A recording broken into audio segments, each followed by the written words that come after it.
Hello at good day sa inyong lahat. Ako nga pala si Ichiro Yamasaki. Ngayon, i-explain ko ano ba yung sack race.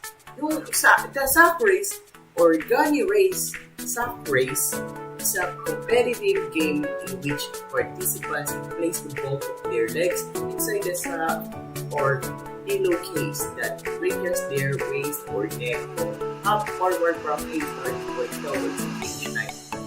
Siyempre, bago sa lahat, bago mabuo ang isang sack race, kailangan mo lang sack. Obvious naman sa pangalan na sack. At saka, buwan. So, anong hinihintay nyo? Tuturuan mo kayo bago ng sack race. At saka, isa pala, bago tayo lumabas, bibilisan to.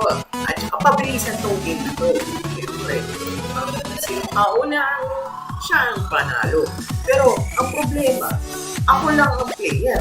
So, ang gagawin ko na lang, fast forward, pabilisan, hanggang matapos. Sige na, tara na.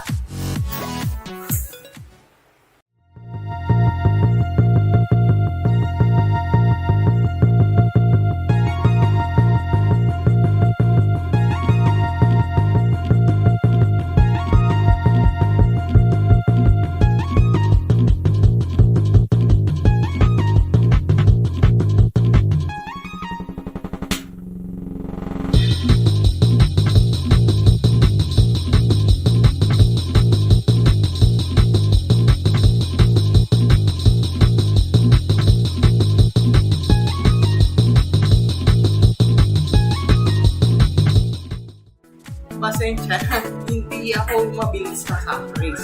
Ayun lang ang problema. So, pero ang ginawa ko naman kasi may dalawa upuan. Hindi lang isa, kundi dalawa. So hanggang dito na lang muna, no? Until next time. Yun